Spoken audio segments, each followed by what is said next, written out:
Hello. Yes please. या राजेंद्र जी, actually मैंने आपको उस समय बताया था, पता नहीं आपको कितना उसमें समझ में आया कि नहीं। आपको आवाज क्लियरली मिल रही है मेरी? हाँ जी। हाँ, मैं ये कह रही थी कि आई एम 45 ईयर्स ओल्ड और मेरा ये डायबिटीज अराउंड 9 ईयर्स हो गए हैं मुझे स्टार्ट हुए। एंड अभी एक्चुअली 10-15 दिन पहले मुझे ब्रोंकाइटिस का अटैक हुआ था, तो डॉक्टर्स ने कुछ वही चेक करने के उसमें मुझे मेरा बीपी भी चेक किया। बीपी हाई आ तो रहा इट था। वाज बीपी भी हाई आ रहा था मेरा, जबकि मैं उसकी कोई मेडिसिन लेती नहीं और पहले कभी मुझे हुआ नहीं है ऐसे इश्यूज का। लेकिन अब मैं जो है, मुझे डर लग रहा है कि मुझे बीपी की दवा ना स्टार्ट हो जाए। And I am 45 only and अभी मेरा बेटा भी छोटा है। मुझे बहुत डर लग रहा है उसके लिए कि इतनी सारी मेडिसिन और सब स्टार्ट हो जाएंगी तो बहुत ही मुश्किल है। तो मैं ये एक्चुअली मैंने आपका पढ़ा था ये हाइड्रेशन बच्चा कितना छोटा है? वाले। He is 12 years old. तो आप किस एंगल से सोच रहे हैं कि नहीं, मतलब मुझे लग रहा है कि मैं मतलब इतनी सारी इश्यूज हो जाएंगे, डायबिटीज बीपी सब, तो लाइफ स्पैन का डर लगने लगता है थोड़ा कि बच्चा। हाँ, इसलिए मैं कह रही थी। दूसरे वैसे भी ये सब के साइड इफेक्ट्स इतने हैं, तो मैंने जब आपका वो पढ़ा तो I wanted to try it out. तो मैंने जब अभी 5 दिन मैं कर चुकी हूँ, कल मेरा 5 डेज हो गया है। तो आपने क्या आज किया उसमें? मैंने वो हाइड्रेशन डिहाइड्रेशन वाला जो आपका लिखा हुआ है ना, तो वही जो उसमें था कि मील्स के साथ पानी पीजिए। तो मैं वही उसके अलावा नहीं लेना। उसके अलावा मैंने वो वॉक वाला भी किया, जो 5 मिनट्स वॉक, वो वॉक वाला तो मैंने अभी सिर्फ 2 ही दिन से किया है। ओके। जो पहले आपने पानी वाला किया वो आपने 5 दिन हो गए उसको? वो कल 5 दिन कंप्लीट हुआ है, आज 6th डे है। ओके। लेकिन ये वॉक वाला तो मैंने सिर्फ 2 दिन से किया है। ठीक है, नो इश्यूज। और जो ये आपने किया है पानी वाला, उसमें आपने मील्स के साथ पानी लिया, उसके अलावा नहीं लिया? उसके अलावा मैंने मतलब एक आध बार कुछ जैसे कभी बीच में कुछ स्नैक्स थोड़ा भी सा। खाया या कुछ किया, तो मैंने स्नैक्स के साथ भी, जैसे अगर मैंने 2 बिस्किट भी लिए तो मैंने 2 घूंट पानी उसके साथ पी ले, क्योंकि मैंने सोचा कि उसमें सिंस आपने लिखा था कि फूड वो जब भी आप इंटेक करते हो तो वो वैसा पेस्ट बन के जो होता है। बट उसमें थोड़ा सा डाउट ये है कि जब बहुत कम लेते हैं, like 2 biscuit is too less, तो उसमें स्टमक एसिड नहीं बनता। So we have to take water. जब स्टमक एसिड बनता है, नहीं 2 घूंट से कुछ नहीं होता। तो द होल आइडिया बस आपका हाँ कि तो मेनली उसमें ये होना चाहिए कि जब आप मेन मील्स ले रहे हैं तभी लीजिए, बाकी समय नहीं लेना होता। तभी भी बस एक गिलास। अच्छा, हाँ हाँ, तो वही मैं कर रही थी कि तीनों मील्स के साथ तो मैं एक एक गिलास ले रही थी। पर मुझे क्योंकि थोड़ा ये फूड वाला कंफ्यूजन हुआ, तो मैंने जैसे कभी बिस्किट या कुछ शाम को एक स्लाइस या कुछ ब्रेड खा लिया या कुछ किया, तो मैंने थोड़ा सा एक आध घूंट पानी उसके साथ भी पिया। वो तो ज्यादा से ज्यादा 3-4 बार होगा ना पूरे दिन में?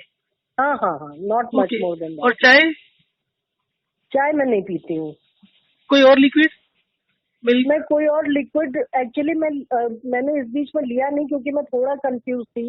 और लेकिन हाँ, मैंने जब जैसे मॉर्निंग ब्रेकफास्ट में मैं दलिया मोस्टली खाती हूँ, तो वो मिल्क के साथ खाती हूँ, तो वो मैंने लिया है। उस समय मॉर्निंग में जो ब्रेकफास्ट के समय वो मैं ये दलिया मिल्क के साथ लिया है। तो वो ऑल कप ऑफ मिल्क होगा। और उससे पहले आपका कैसे था फ्लूइड इंटेक? उसके पहले मतलब इससे पहले, जब ये करने से पहले आपका फ्लूइड इंटेक कितना था? इसके पहले तो काफी था, क्योंकि मैं तो ये सोचती थी, बिकॉज एवरीवेयर वी रीड कि ज्यादा पानी पीना चाहिए। तो इनफैक्ट मेरी बचपन से आदत रही है कि मैं बहुत कम पानी पीती थी, तो सब लोग मुझे डांटते बहुत थे। And I specially during pregnancy सबने मुझे इतनी बार कहा कि तुम्हें ज्यादा पीना चाहिए। तो मैंने जबरदस्ती जैसे कल्टीवेट करने पड़ती ना हैबिट ज्यादा पानी पीने की, तो मैंने वो कर करके अपने आप को किसी तरह, बल्कि मैंने तो ये सिस्टम स्टार्ट कर दिया था कि I used to keep a bottle of water filled with me, जिससे कि अगर मुझे बीच बीच में जब भी मुझे ख्याल आता था, मैं जबरदस्ती थोड़ा सा पानी पी लेती थी। जस्ट बिकॉज कि हर जगह पढ़ते हैं कि ज्यादा पानी पीना चाहिए, आपको इतना पीना चाहिए, और हमसे उतना पिया ही नहीं जाता था, तो हमारी बॉडी को लगती थी। तो आप खाली पेट सुबह उठकर कितना पीते थे? सुबह उठ के तो मैं अराउंड मे बी 1 गिलास। सबसे पहले उठ के तो मैं 1 गिलास करीब पीती थी। और चाय आप पहले से नहीं लेते? चाय मैं नहीं लेती हूँ, लेकिन मेरे मिल्क में लेती थी, बल्कि इन बिटवीन मैं, मुझे क्योंकि यहाँ बैंगलोर में मैं रहती हूँ तो कॉफ एंड कोल्ड की काफी इशू रहता है यहाँ के वेदर की वजह से। तो मैं इधर बहुत समय से मैं रात में हल्दी वाला दूध पीती थी सोने के पहले। ओके। जस्ट क्योंकि उससे मुझे कॉफ एंड कोल्ड में काफी फायदा होता था। लेकिन अब इस बीच में मैंने ये, जब से आपका ये सेट के, मैंने वो भी नहीं पिया क्योंकि मुझे बहुत कंफ्यूजन था कि वो फ्लूइड है तो वेदर, क्योंकि मॉर्निंग में एनीवेज हम दलिया के साथ दूध ले रहे हैं, तो मुझे समझ नहीं आ रहा था कि वेदर वो भी कंटिन्यू करना चाहिए कि नहीं करना चाहिए, तो मैंने इधर नहीं पिया। ओके। आपको 5 दिन में कितना रिलीफ मिला या नहीं मिला? एक्चुअली मुझे अभी मैंने बीच में मैंने एक दिन वो शुगर चेक किया था, तो मुझे before lunch I think I taken, तो it came to 74, which was मतलब बहुत ही वो था, क्योंकि इन बिटवीन तो मेरा काफी हाई जा रहा था। तो आपका बिल्कुल भी नीचे नहीं आ रहा था? नहीं, पहले नहीं आ रहा था। अब उसी दिन जब मैंने लिया तो मेरा 74 आया, विच वॉज लाइक, मतलब नहीं तो 100 के अंदर अंदर होना चाहिए, तो आई वॉज वेरी हैप्पी। लेकिन फास्टिंग और रैंडम यूजिंग? नहीं, रैंडम, जैसे जस्ट बिफोर लंच, जैसे कभी प्री लंच जैसे होता है ना, तो just before having lunch I have taken. तो पहले तो उसमें भी 100 के ऊपर ही आता था हर बार। अच्छा, आपका एकेडमिक बैकग्राउंड क्या है? किसका एकेडमिक बैकग्राउंड? साइंस या कॉमर्स? नहीं, मैं तो आर्ट्स है और उसके बाद मैंने मैनेजमेंट किया है। Sorry, arts and management? या ओके। वही आशीष की मैं उसी हिसाब से एक्सप्लेन करता हूँ। अच्छा। देखिए, जो हमारा बीपी और ब्लड शुगर होता है जी, this is our defence system. If हमारा अगर ब्लड प्रेशर और ब्लड शुगर नहीं बढ़ेगा तो we'll die sooner. So there is no harm for blood pressure and blood sugar going up. अच्छा, ठीक है। एंड ये कैसे काम करता है कि for survival, for living we need energy. आपके हार्ट को भी ब्लड पंप करने के लिए एनर्जी चाहिए। Okay. If there is not enough energy for the heart, a person will die. ठीक है। इसी तरीके से आपके हर ऑर्गन को काम करने के लिए एनर्जी चाहिए। Okay. And it's substantial energy. It's not like कि आपको जो चलने फिरने में एनर्जी लगती है, that may be only 30% of the total energy produced in the body. Okay. तो जो बल्क ऑफ द एनर्जी है 60-70%, और ओल्ड एज में तो और ज्यादा हो जाती है क्योंकि हमारी मूवमेंट्स कम हो जाती है। ओके। सो अब आप ये सोचिए कि अगर आपकी एनर्जी कम होगी तो क्या होगा। And blood sugar, okay, energy का जो बेसिक सोर्स होता है वो ब्लड शुगर होती है। ब्लड शुगर आपके सेल्स में जाती है और सेल्स में ऑक्सीजन का प्रेजेंस में बर्न होकर एनर्जी बनाती है, जो जिससे हमारा पूरी बॉडी चलती है। Okay. Now what is diabetes? In diabetes, they say that pancreas is not producing sufficient amount of insulin. And they say the insulin का काम क्या है? To push the glucose in the cells. Okay. So the net result is that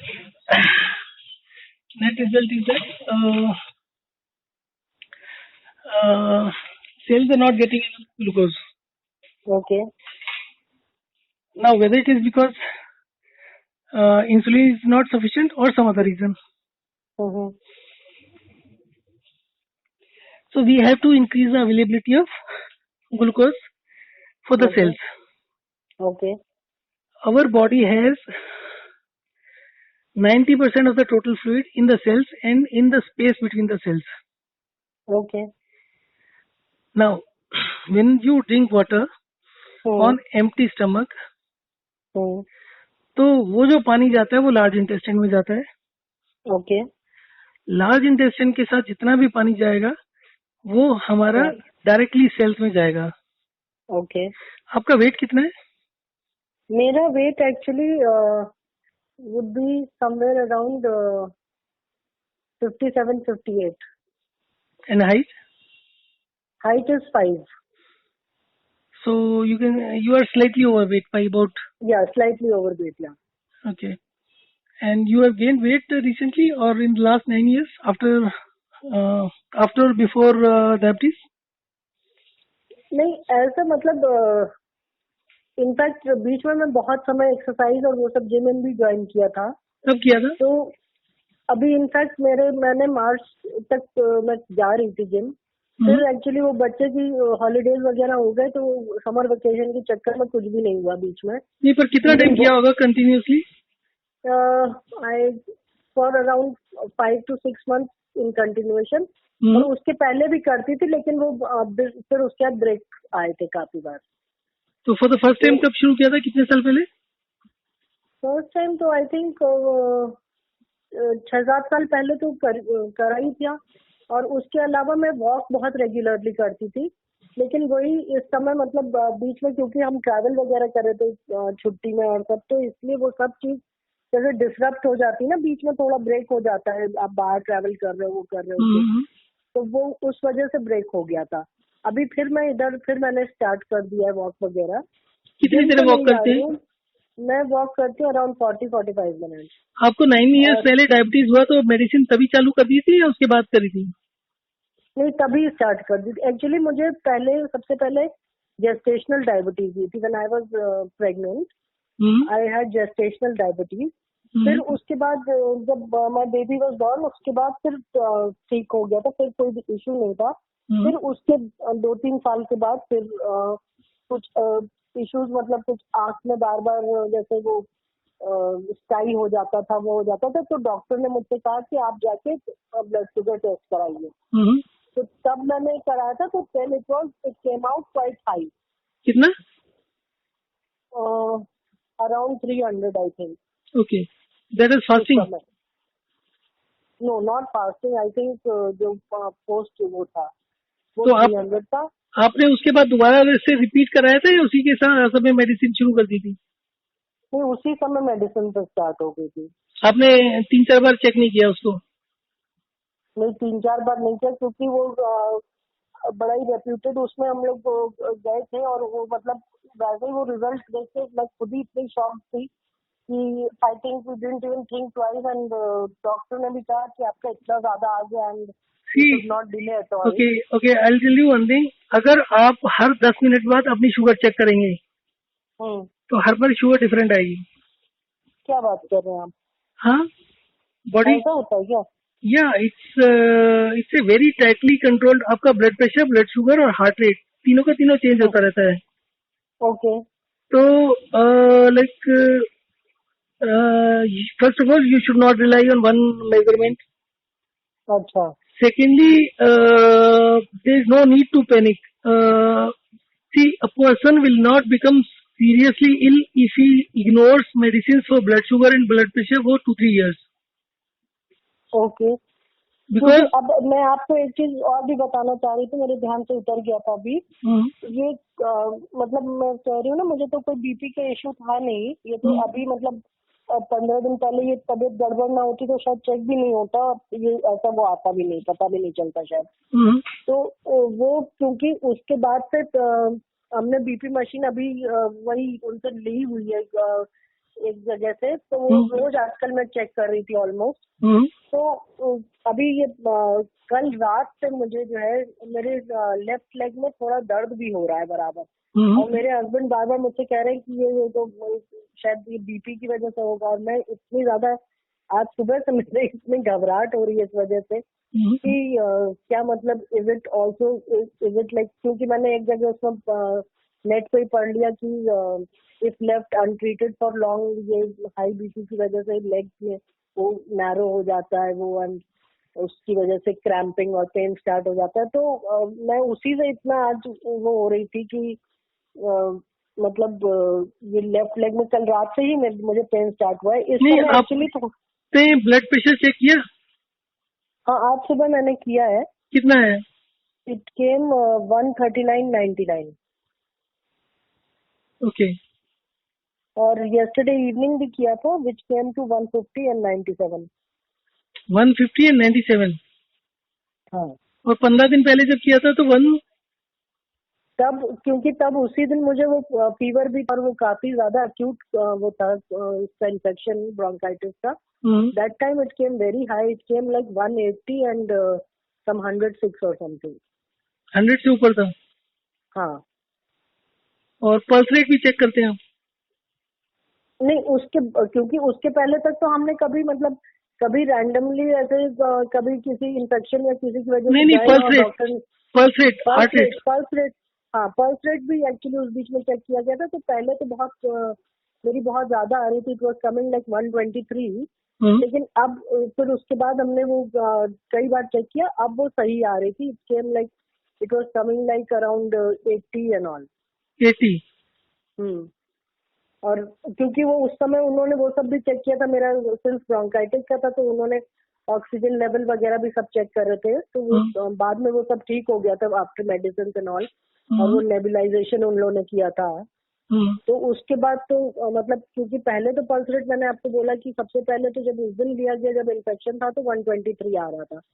फिर धीरे धीरे करके it came to 80। How much time it took? How much? कितना time लगा? This was time around 14-15 days back, I am telling you. नहीं, मतलब ये 80 पर कितने दिन में आ गया था 123 से? ये आया होगा 10-12 दिन में। So that was the time when you started this hydration dehydration? नहीं, वो तो उसके पहले की बात है। ये हाइड्रेशन वाला तो अभी मैंने स्टार्ट किया है, जस्ट आई टोल्ड यू ना 5 days बैक ओनली। हाँ, बट आप उसको 15 दिन और 12 दिन बोल रहे हैं ना, तो मैंने कहा शायद 1-2 दिन हो गया हो। नहीं, उसके वो तो एक्चुअली बल्कि हम उसके बाद से तो मैं गई भी नहीं हूँ ये पल्स वाला चेक कराने, क्योंकि उसके बाद वो जब 80 और सब आ गया तो फिर उन लोगों ने कहा कि नहीं नाउ इट्स फाइन।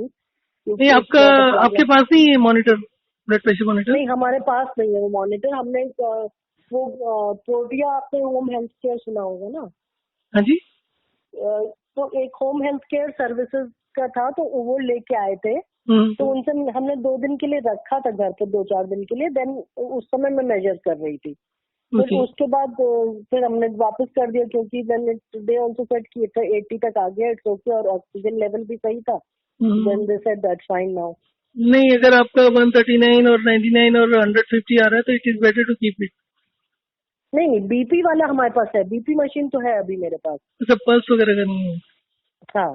ओके, वो तो बीपी वाले यूजली में पल्स भी होता है, 3 फिगर्स होती है, तीसरा पल्स होता है। अच्छा, मुझे इसका फिर आइडिया नहीं। वो तो उन लोगों ने अलग दूसरा एक मशीन दिया था, मैं उसमें चेक कर रही थी। ओके, वो ऑक्सीजन वगैरह की होगी। ऑक्सीजन, हाँ जी। देखिए, आपका जो मेटाबॉलिक रेट होता है, जो आपका मैं बात कर रहा था कि आपकी बॉडी को चलाने के लिए एनर्जी चाहिए होती है, हाँ, तो वो मेटाबॉलिक रेट में सबसे ज्यादा इंपॉर्टेंट होता है ग्लूकोज। तो अब ग्लूकोज को सेल के अंदर भेजना है, तो उसके लिए जो पंपिंग करता है वो हार्ट करता है। ओके। सो मोर ग्लूकोज, मतलब ज्यादा ग्लूकोज को सेल के अंदर पहुंचाने के 2 तरीके हैं। हाँ जी। जो ब्लड है, जो उसके अंदर जा रहा है, फ्लूइड जो है जो सेल के अंदर जा रहा है, उसके अंदर ग्लूकोज की क्वांटिटी बढ़ा दी जाए। तो अगर ग्लूकोज की क्वांटिटी बढ़ेगी तो हमें ब्लड शुगर बोलेंगे उसको। ओके।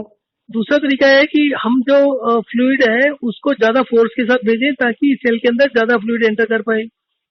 हाँ जी। मान लीजिए आपकी शुगर थी 100 और सेल के अंदर मान लीजिए 1 मिलीमीटर जा रहा था, अभी 2 मिलीलीटर चला गया, तो साथ में ग्लूकोज भी डबल चलेगी। ओके। तो this is another method. So blood sugar and blood pressure दोनों का पर्पज क्या है? सेल के अंदर ज्यादा से ज्यादा ग्लूकोज पहुंचाना। ओके। तो ज्यादा ग्लूकोज पहुंचेगी तो ज्यादा एनर्जी बनेगी। अब यहाँ पर प्रॉब्लम क्या होती है कि जब आपके ब्लड के अंदर glucose continuously for years together ज्यादा रहती है, तो आपका जो एनवायरनमेंट होता है अंदर का, जो नर्व्स होती हैं, उनको हैंडल करने की आदत होती है 100 तक। तो अगर वो 120, 130 भी रहेगा तो उसको इन्फ्लेमेशन हो जाती है। तो बेसिकली क्या होता है कि वो जो नर्व्स होती हैं जो ग्लूकोज को कैरी करती हैं वो डैमेज होने लगती हैं। अच्छा। वो डैमेज होने की वजह से सेल्स के अंदर ग्लूकोज कम जा पाता है धीरे धीरे करके। Okay. That is what is troubling. ठीक है, तो अब इसमें क्या होता है कि आपका जो ब्लड है वो सिर्फ टोटल फ्लूइड का 10% होता है। ओके। 90% जो फ्लूइड होता है वो सेल के अंदर होता है। सेल के अंदर कितना ग्लूकोज होना चाहिए, इसकी ड्यूटी होती है ब्लड की। ओके। और इसमें 4-5 ऑर्गन इन्वॉल्व होते हैं। सबसे पहले तो आपके स्मॉल इंटेस्टाइन से जितना भी आप खाते हैं उसमें जो कार्बोहाइड्रेट्स होते हैं, फैट होता है, प्रोटीन होते हैं, मिनरल्स होते हैं और पानी भी होता है उसमें। उसके अलावा उसके अंदर जो स्टमक में एसिड बनता है वो भी होता है। तो ये जो भी 6-7 चीजें हैं ये सारी की सारी स्मॉल इंटेस्टाइन से एब्जॉर्ब होती हैं। स्मॉल इंटेस्टाइन हमारी एक ब्लड वेसल से कनेक्टेड रहता है। हाँ जी। ये ब्लड वेसल्स इन सब न्यूट्रिएंट्स को लेके जाती है लीवर में।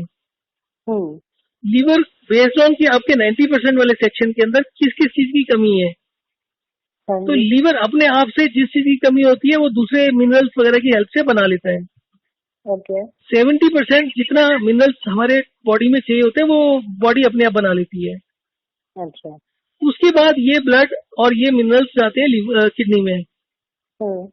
किडनी में इन सबका फिर ज्यादा ऑप्टिमाइज होता है कि मान लीजिए कुछ कम हो रहा है, कुछ ज्यादा हो रहा है, तो जो भी एक बेस्ट पैरामीटर होता है उसके हिसाब से यूरिन का प्रोडक्शन होता है। यूरिन के थ्रू वो एक ऑप्टिमम लेवल पर आ जाता है। ओके। जो कि कह सकते हैं कि जो बेस्ट कंडीशन, मतलब बेस्ट जो परमुटेशन कॉम्बिनेशन होता है कि इतना ये होना चाहिए, कैल्शियम होना चाहिए इतना, तो उसके हिसाब से एडजस्ट हो जाता है। फिर उसके बाद हार्ट में जाता है, हार्ट पंप करता है। ओके। और फिर ये जाता है सेल के अंदर। तो सेल के अंदर कोई गलत चीज ना जाए इसके लिए इतना लंबा चौड़ा सिस्टम होता है। इसके अलावा भी बहुत से सिस्टम हो सकते हैं जिसका मेरे को नॉलेज नहीं है। ओके। तो अब इम्पोर्टेंट चीज क्या है, ब्लड में क्या है उसकी इम्पोर्टेंस बिल्कुल जीरो है। इम्पोर्टेंस सारी होती है सेल के अंदर क्या है। सेल के अंदर का कम्बिनेशन बिगड़ता है कि मिनरल्स आपके इम्बैलेंस हो गए तो आपकी एनर्जी कम बनेगी। दूसरा, आपका ग्लूकोज ही नहीं पहुंच रहा तो और एनर्जी कम बनेगी। तो आपके ब्लड शुगर, ब्लड प्रेशर और हार्ट रेट तीनों का एक ही काम होता है, 1 by 1 फ्लक्चुएट करते हैं, ऊपर नीचे होते हैं। एक ऊपर जाता है तो दूसरा स्लाइटली नीचे जाएगा।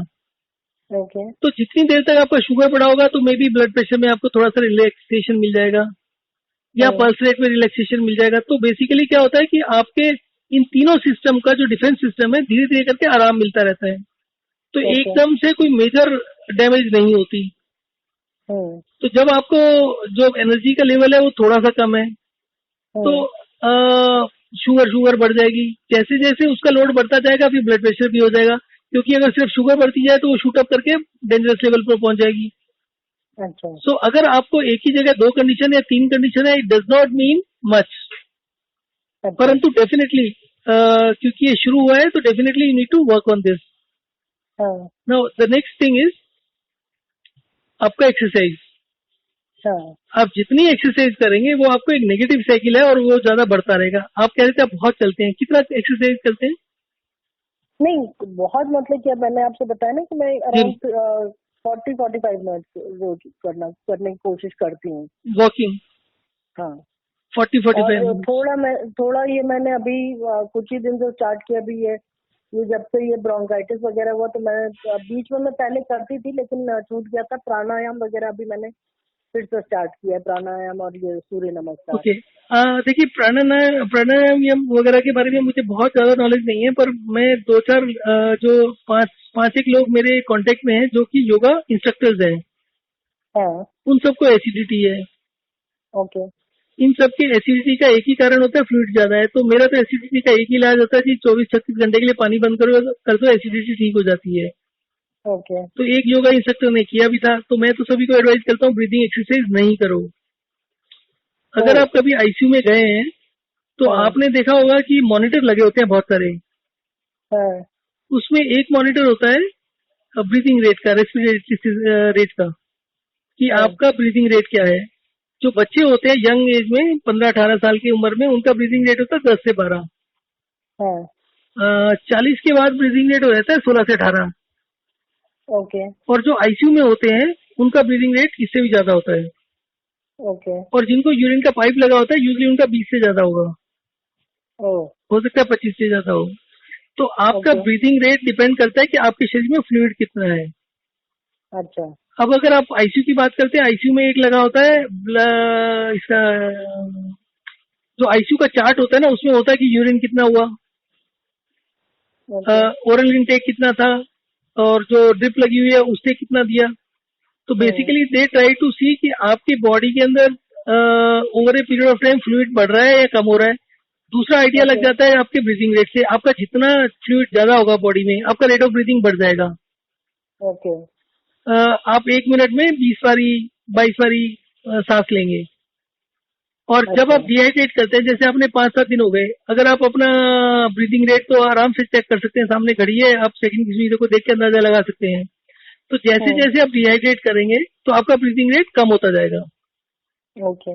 सो अगर हम अपनी बॉडी को फोर्स करते हैं ब्रीदिंग रेट मतलब डीप ब्रीथ करने के लिए या होल्ड करने के लिए, जितने भी ब्रीदिंग एक्सरसाइज है, that is against the nature. Okay. क्योंकि आपका लेकिन वो तो सब लोग कहते हैं कि वो उससे आपके लंग्स फूलते हैं और ज्यादा कैपेसिटी बढ़ती है और सब होता है। See, this is not true because as I am telling you, this depends on your fluid level. आपने फ्लूइड तो पंप किया बहुत ज्यादा, ऊपर से ब्रीदिंग रेट करेंगे तो आपके वॉल्स वीक हो जाएंगे, हार्ट के कुछ और इम्पैक्ट हो जाएगा।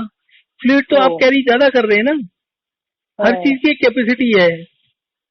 उस कैपेसिटी को आप एक्सीड करेंगे तो वो प्रॉब्लम होगी। ये मैं आपसे ये जानना चाहती हूँ कि क्या ये प्राणायाम करने से कोई मतलब उल्टा इम्पैक्ट होगा क्या? यस, प्राणायाम वही है ना, ब्रीदिंग एक्सरसाइज है ना, अनुलोम विलोम और ये सब। एग्जैक्टली। हाँ, आई डोंट रिकमेंड दिस, ये बिल्कुल नहीं करना चाहिए। Because hydration dehydration without you putting in any effort does the same thing. और वो नेचुरल तरीका है कि आपने जैसे ही डिहाइड्रेट किया आपका ब्रीदिंग रेट कम हो गया, जैसे ही आपने हाइड्रेट किया ब्रीदिंग रेट बढ़ गया। अच्छा। So either of the lungs कोई इशू नहीं होता है, मतलब वो नहीं होता, क्योंकि आपने 2 दिन डिहाइड्रेट किया, 2 दिन हाइड्रेट कर लिया, तो एक बार आपके लंग्स में रिलैक्सेशन हो गया, एक बार उसके ऊपर लोड पड़ गया। तो अगर आप कंटिन्यूअसली लोड रखेंगे उसके ऊपर तो ऑब्वियसली लंग्स खराब होंगे। तो अगर आप डिहाइड्रेट करते हैं तो लंग्स को भी आराम मिल जाता है। ओके। तो ये even Surya Namaskar, what about that? I don't know much about Surya Namaskar में क्या करते हैं।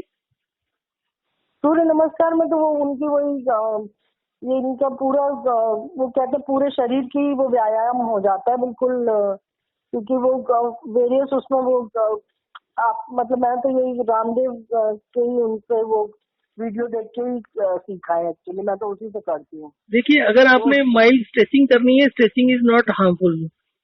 Okay. But this is an entire पूरी बॉडी का अच्छी वो हो जाती है इसमें, मतलब जिसको कहते हैं अच्छी एक्सरसाइज हो जाती है, मतलब है वो उसमें 12 स्टेप्स ही होते हैं जो जिसमें आप ऐसे लेग कीजिए, फिर वो राइट लेग पीछे कीजिए और ऐसे वो बैठिए, तो वो सब होता है। लेकिन उससे क्या हो जाता है कि उससे आपके सिर्फ ये सिर्फ मतलब उसमें पूरी बॉडी का अच्छा लेकिन वो हो जाता है, it's like a proper exercise जिसको कहते हैं पूरी बॉडी की हो जाती है उसमें। तो वो अभी इनफैक्ट मैंने कुछ ही दिन से एक सेकंड होल्ड करेंगे, एक फोन आ रहा था, एक सेकंड।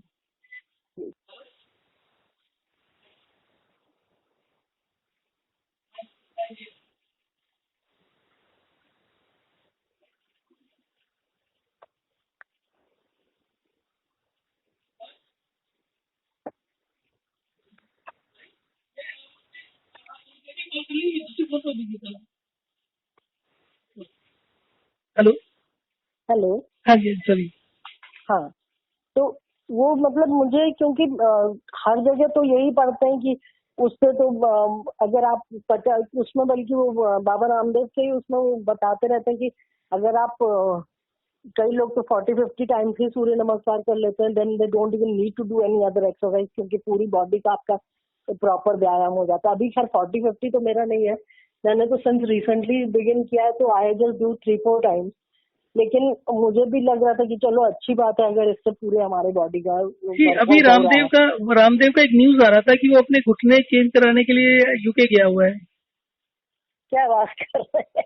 हाँ जी, ये तो बड़ी सरप्राइजिंग सी बात है। क्या बात कर रहे हैं, ये तो व्हाट्सएप के ऊपर तो ये न्यूज बहुत ज्यादा सर्कुलेट कर रही थी पिछले 15-20 दिन पहले। अच्छा। ये मैंने नहीं देखा।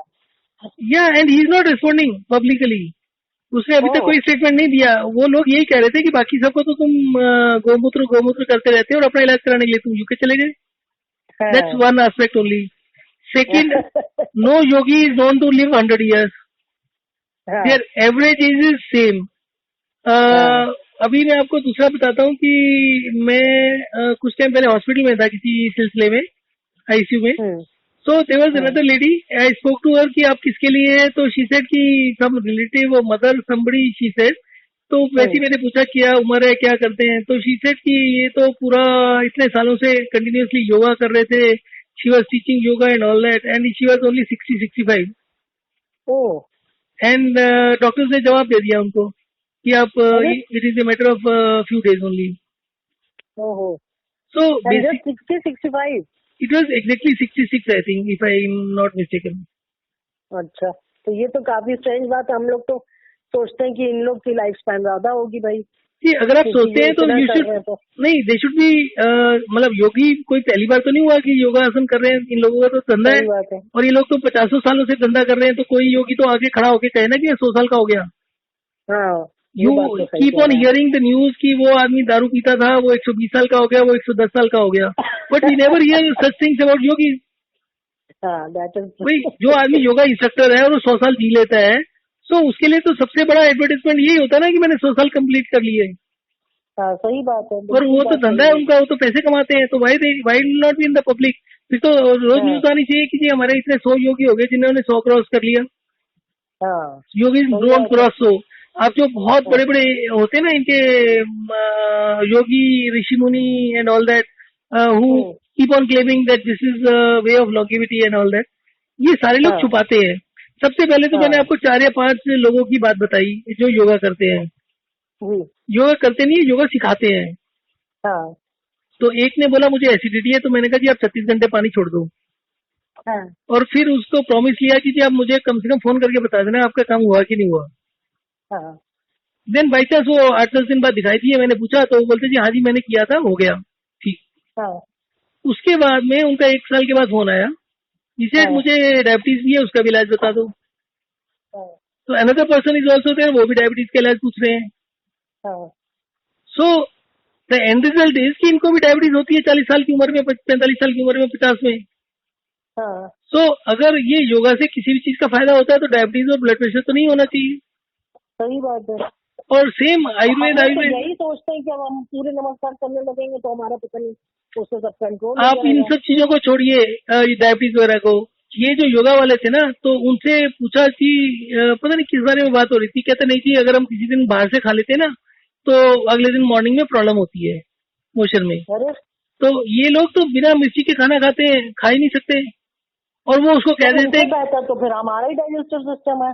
That's what I am saying कि उनका क्योंकि उनका योगा कर करके उनका फिजिकल मूवमेंट कम होती है. See there are different kind of people. आपको कई योगा वाले मिलेंगे बहुत फिट है, सुपर फिट है. उनके सुपर फिट होने का कारण क्या है? They are young, 30-40 year old. Yoga करने के अलावा वो 10 किलोमीटर दिन में चल लेते हैं. तो उससे जितना फ्लूइड एक्स्ट्रा हुआ होता है योगा से या पानी पीने से या इनएक्टिविटी की वजह से वो मेकअप हो जाता है. एज द एज जब वो 50-55 के आसपास पहुंचते हैं तो they think like yoga is the only thing which is good. And वो योगा में ही दूसरों को सिखा रहे हैं, दूसरों की कंपनी दे रहे हैं, कुछ करते हैं तो 1-1.5 घंटा तो वहीं लगा देते हैं. तो this is limitation of time also कि 10 किलोमीटर चलने के लिए भी तो आपको कम से कम 1.5 घंटा चाहिए. सही बात है. तो उनका धीरे धीरे करके जैसे जैसे फिजिकल एक्टिविटी कम होती रहती है बीमारियां आने लगती हैं. तो it is not yoga which is saving them, it is the walking. अच्छा. तो बेसिकली मैंने जितना भी एनालाइज करने की कोशिश करी है उसका नेट रिजल्ट यही निकलता है कि योगा करने से कुछ नहीं होता.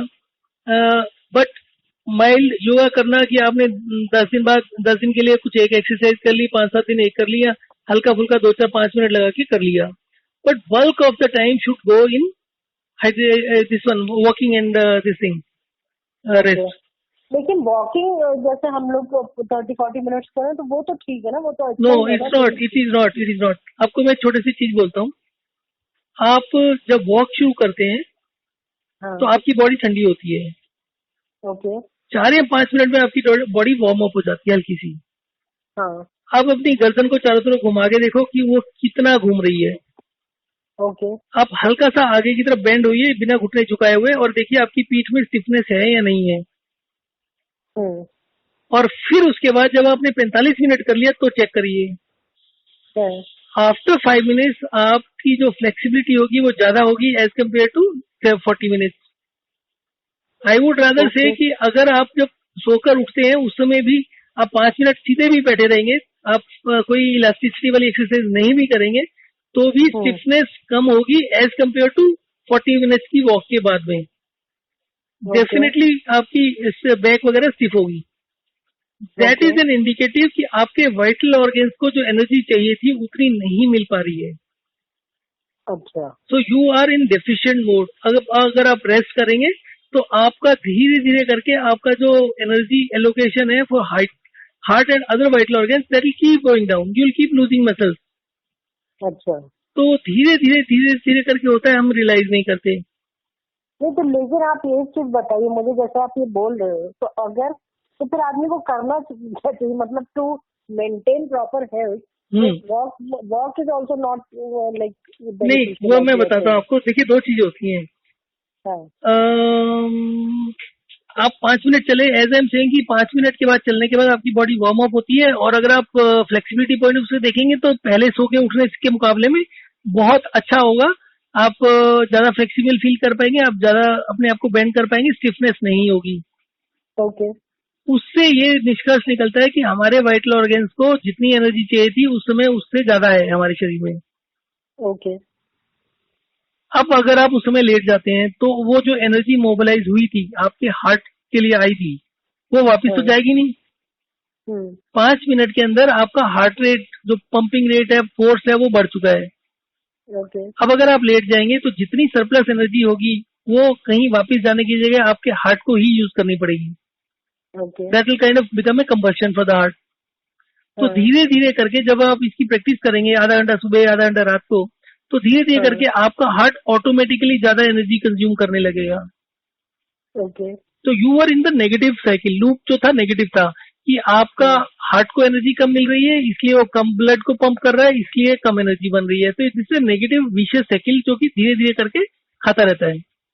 अब आप इसको रिवर्स कर रहे हैं कि आपके लिम्स में जो एनर्जी थी वो मोबिलाइज हुई क्योंकि आपके हार्ट को एक्स्ट्रा एनर्जी चाहिए चलने के लिए। तो part of the energy used in the limbs वो एक डाइवर्ट होगा हार्ट को सप्लाई करने के लिए। तो अगर आप इसको रेगुलर प्रैक्टिस करेंगे तो यूजली अगर आप रनिंग करते हैं, अगर आप मतलब स्प्रिंट मार सकते हैं, तो आप ये देखेंगे कि आपका 3-4 दिन ये करने से स्टेमिना बढ़ जाता है, डबल से भी ज्यादा हो जाता है। अच्छा। सो ये जो आपका वो जो RMR वाला जो है कि 5 मिनट वॉक करके, हाँ जी, फिर 5 मिनट रेस्ट करके। यस। बल्कि मैं तो इसमें इतना कॉन्फिडेंट हूँ कि जिसको डॉक्टर्स बोलते हैं ना कि आपको बाईपास सर्जरी या स्टेंट वगैरह डला लेना चाहिए, तो 15 दिन करेगा तो सारी ब्लॉकेज खत्म। The reason for death by way of heart attack is never the cholesterol. Okay. अगर एक यंग आदमी को, हेल्दी आदमी को गोली मार दी जाएगी और उसके बाद उसकी वो होगा, पोस्टमार्टम होगा, तो उसका ब्लॉकेज मिलेगी। हाउ?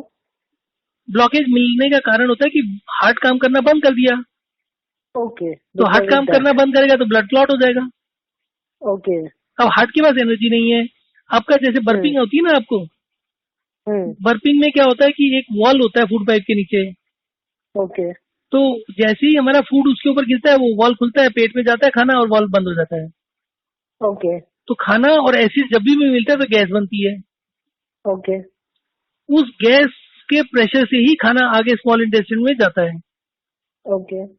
अब अगर वो वॉल जो है वो वीक हो जाता है तो अपने आप से खुल जाता है वो।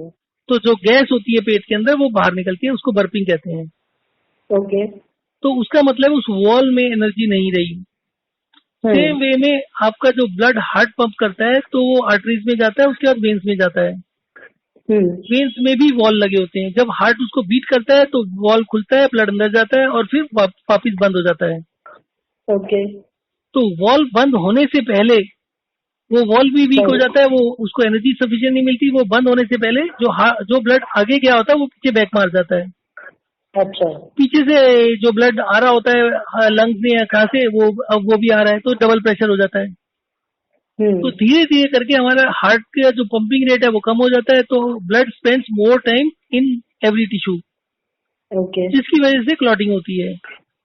पहले इतना मतलब पहले बोलते देसी घी से होती है, फिर कहते नहीं देसी घी से नहीं होती है, वो पता नहीं क्या क्या 36 चीजें निकाल देते हैं। फिर कहते हैं कि वो ओमेगा 3 और 6 से ठीक हो जाता है, ओमेगा 3 and 5 से। तो वो that keep on changing every 5 years। पहले it used to change every 10 years, now it is changing every 2-3 years। ये बोलते हैं कि इससे होता है, इसके ये एक्सपेरिमेंट कर लिए, वो एक्सपेरिमेंट कर लिए, बहुत ब्ला ब्ला करके बहुत होता है, 3 साल के बाद बैठ जाता है और सारी यही रीजन होता है कि हम लोग जो आम आदमी उसको इतना कंफ्यूजन है कि एग्जैक्टली क्या चीज करनी चाहिए, बिकॉज वही जो नई नई डिस्कवरीज होती रहती है कि अब आज ये अच्छा है तो कल वो अच्छा नहीं है। तो सबसे पहली क्वेश्चन वाली बात होती है कि डिस्कवरी जो करी, जो स्टडी करी, वो किसने करी। अब मेरे पास कम से कम 50 लोग हैं जिनका मैंने एक्जिमा ठीक किया है। मेडिसिन साइंस के हिसाब से एक्जिमा इज नॉन क्यूरेबल, और जिन लोगों को ठीक किया उनको 20-20 साल से था, 6 दिन में ठीक हो जाता है। तो अब अगर मैंने 50 लोग ठीक कर दिए, तो पहले जब मैंने स्टार्ट किया था तो आई वाज होपिंग कि अगर मैंने 1-2 बीमारी भी ठीक कर दी तो एवरीबडी विल पिक अप, और वो बड़ी तेजी से फैल जाएगा और वो सभी लोग ठीक हो जाएंगे उससे, और हमारा भी नाम हो जाएगा। आज की डेट में ये सिचुएशन है कि अगर आप 100 लोगों को बोलते हो ना, और अगर एक एक करके, जैसे मैं आपको बता रहा हूँ, आपसे बात कर रहा हूँ, तो it will lead to that unless until this is taken the public forum. मैंने एक चीज और ऑब्जर्व करी है कि मैं आपको बताऊंगा ना तो आप उसमें से आधी चीजें विश्वास करेंगे, आधी नहीं करेंगे। अगर यही चीज मैं 100 लोगों के बीच में बैठ के कहूंगा तो उसमें 99% लोग भी विश्वास करते हैं। कारण क्या होता है कि हर आदमी पब्लिक स्पीकिंग में एक्सपर्ट नहीं होता। तो जो मैं बोल रहा हूँ, अगर वो 100 लोग जो सुन रहे हैं उसमें से सभी पब्लिक स्पीकर नहीं है। अगर हैं भी तो उनको कुछ फियर होते हैं। कुछ लोग पब्लिक स्पीकर होते हैं बट दे फॉलो किया, ये बोल रहा है इसके बीच में नहीं बोलना। अगर किसी को कोई क्वेश्चन है तो वो नहीं बोलेगा कि वो डिसरप्ट हो जाएगा, कोई गलत डायरेक्शन में चला जाएगा। सो होता क्या है कि everybody in that 100% keep thinking कि अगर ये बोलने वाला गलत होता तो 99 other people would have objected to.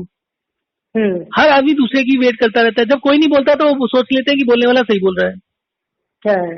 तो this is a herd mentality कि आप आंख बंद करके दूसरे के पीछे पीछे चलते रहते हैं। राइट। तो एनीवे, कमिंग बैक टू अच्छा, लेकिन आप मुझे एक चीज मैं ये आपसे पूछना चाह रही थी, मतलब इतनी जगह जहाँ मैंने आपको cure for diabetes and BP पढ़ा है, तो यू आर सेइंग कि मतलब दोनों का एक ही प्रोसेस है, राइट? हाँ जी। तो जैसे ये जो अभी मैं कर रही हूँ, अभी आज 6th डे है, तो 6th डे में लिखा है कि 7 से 6 PM तक आप 2-2 घंटे पे पानी पिए। हाँ जी। तो वो मैं अभी कर रही हूँ। अच्छा, और दूसरी चीज में ये बहुत ज्यादा मुझे ये तो मुझे एक तो मैं आपसे ये पूछना चाहती थी कि जो ये लेफ्ट लेग में मुझे दर्द हो रहा है, ये कोई चलने की वजह से हो रहा है? ये कोई उससे रिलेटेड तो मैं बीपी की वजह से रिलेटेड नहीं, मैं आपको बताता हूँ चलने की वजह से हो रहा है। ये जो चलने का नहीं, लेकिन मुझे इसलिए स्ट्रेंज लगा क्योंकि कल मैं दिन भर आई वॉज परफेक्टली फाइन। शाम को भी मेरा बेटा क्रिकेट के लिए जाता है, सो आई टुक हिम देयर। वहां से मैं वापस आई तो शाम को मुझे लेटने लगी, तब मुझे एकदम से बहुत तेज पाँव में दर्द हुआ। मतलब it is from upper side of the leg to my ये एंकल तक का है, पूरे एरिया में हो रहा है। और कल रात में तो खैर काफी हो रहा था, अब इस समय मुझे थोड़ा कम लग रहा है, लेकिन हो रहा है। आपकी बॉडी में फैट होता है। हाँ, फैट का काम होता है मसल्स को, टिश्यूज को और लिगामेंट्स को बचा के रखना, और इवन बोन स्ट्रक्चर्स को बचा के रखना। जब आप ये करते हैं तो कुछ चीजें होती हैं, कुछ केमिकल्स होते हैं या जो बॉडी के अंदर डिसॉल्व होना शुरू हो जाते हैं। ओके। तो जो प्रोडक्शन सिस्टम है वो थोड़ी देर के लिए डिसरप्ट होता है। कहीं पर्टिकुलर जगह पर मूव करके आप चल रहे हैं तो एंकल वगैरह काम करते हैं, तो उसके एंकल के आसपास का या जो भी आपका नी के आसपास का कोई चीज मेल्ट हुई और उसकी वजह से आपको पेन होगी, 2-1 दिन में ठीक हो जाएगी। अच्छा, ये कोई मतलब ऐसा तो नहीं, क्योंकि मैंने ऐसे ही फिर गूगल पे करके देखा कि कोई हाई बीपी की वजह या उसके, तो उसमें यही लिखा था कि अगर हाई बीपी की वजह से भी हो सकता है, but right now you are reducing your BP. पहले से तो कम हो रहा है ना, तो दैट कम हो रहा है। हाँ, लेकिन ये आप मुझे एक चीज बताएं, जैसे 139.99 आज सुबह आया है, इज दिस लाइक मतलब इसमें कोई घबराने वाली बात तो नहीं कि कोई खतरे की बात हो? मैं आपको वही चीज बताने वाला हूँ। देखिए, आपका ये रेस्टिंग मेटाबॉलिक रेट को मेंटेन करता है। आप दवाई खाएंगे तो क्या होगा, आपकी एनर्जी कम बनेगी। ओके। आपको थकान ज्यादा होगी। You will be left with lesser energy to do exercises. Okay. तो अब ये दवाइयाँ क्या करती हैं, calcium channel blocker, beta blocker. अभी एक और साइंटिस्ट और डॉक्टर है PhD वगैरह, उसका भी कुछ वीडियोस पड़ा हुआ है नेट के ऊपर। तो ही सेज कि ये जितनी भी दवाइयां खा रहे हैं कर क्या रहा है कि वो हार्ट को स्लो कर देता है कि आपकी बॉडी में एनर्जी नहीं है। ये दवाई क्या करती है, आपके हार्ट को स्लो कर दिया, उसके कुछ फंक्शंस को बंद कर दिया जो कि एसेंशियल नहीं है। तो उससे क्या होता है कि क्योंकि एनर्जी का लोड कम हो गया तो इसलिए आपका बीपी कम हो गया। बेसिकली एनर्जी की रिक्वायरमेंट खत्म हो गई, तो basically you are dying, you not living full after you start the medicine. तो आपके फंक्शन धीरे धीरे करके बंद होते जाते हैं। आप धीरे धीरे करके एक्सरसाइज ये बीपी इसकी डायबिटीज की दवाई खाएंगे, आपके मसल लॉस होना शुरू हो जाएगा। Muscle consume lot of energy, so you will save some energy. So whatever energy you will save, that will bring down your this thing. अब क्या है कि आपने 5-6 दिन वो किया हाइड्रेशन डिहाइड्रेशन, आपका डायबिटीज में भी फर्क पड़ा और ब्लड प्रेशर में भी फर्क पड़ा।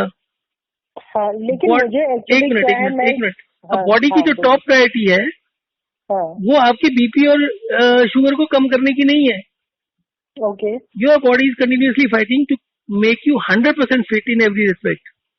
ओके, तो जैसे ही 2-4 दिन आपकी बॉडी को आराम मिल जाएगा, आपके कुछ और मसल्स जो बंद हुए पड़े हैं बॉडी उसको खोलने की कोशिश करेगी।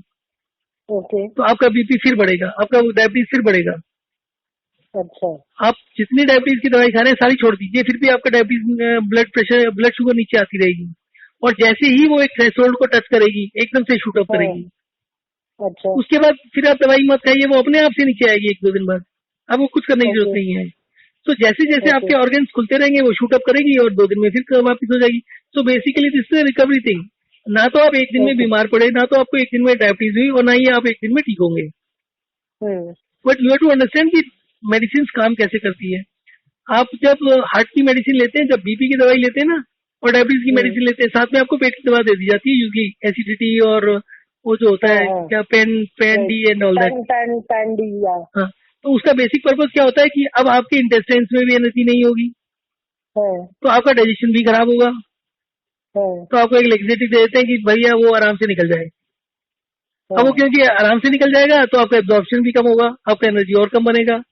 तो basically they make dead bodies who are lying on the bed all the time and they saying कि देखो जी हमने तो इसको 100 साल तक जिंदा रख लिया। So basically that's not a complete life which they are providing. तो जितने दिन जीना है हेल्दी रहना चाहिए। राइट। तो ये तो अभी मैं आपसे और 2-4 चीज पूछना चाह रही थी।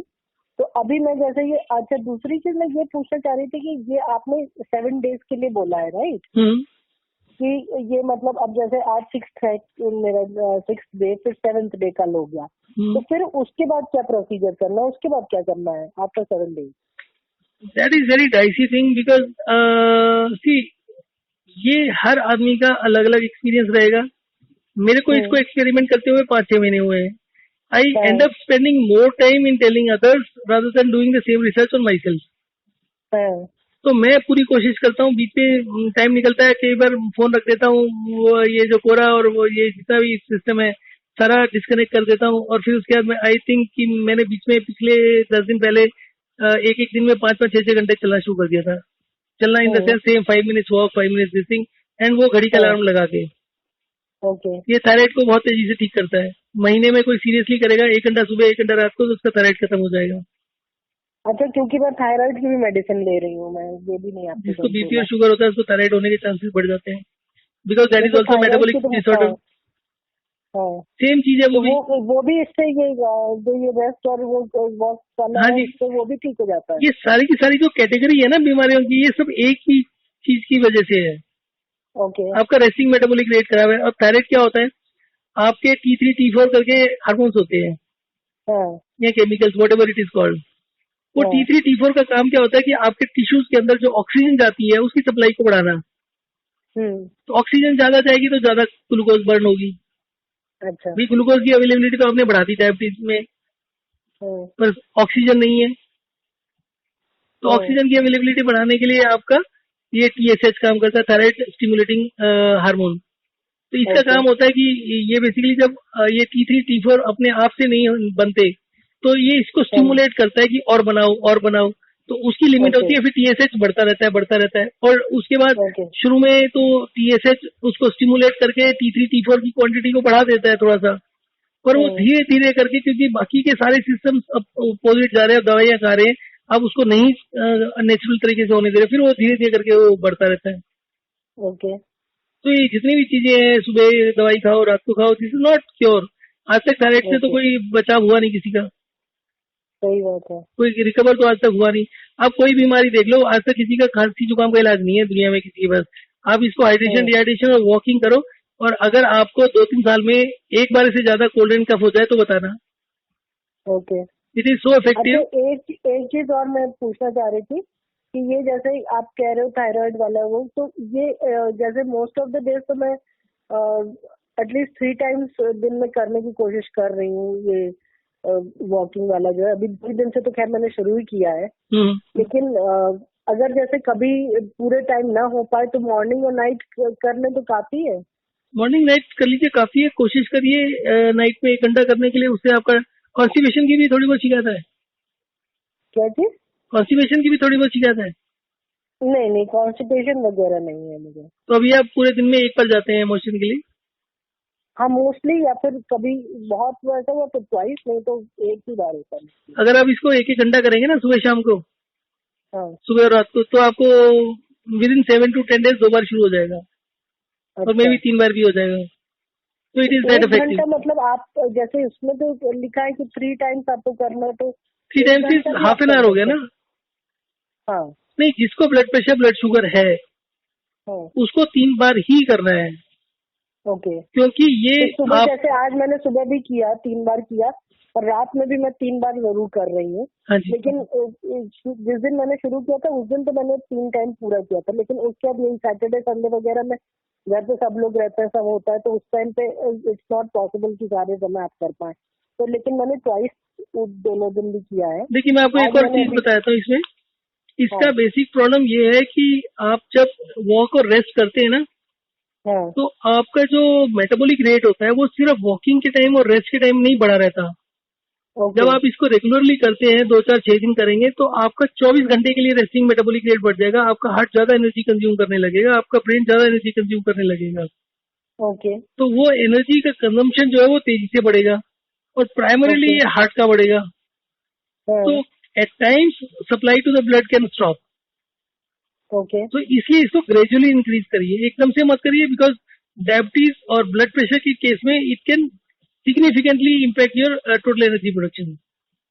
अच्छा।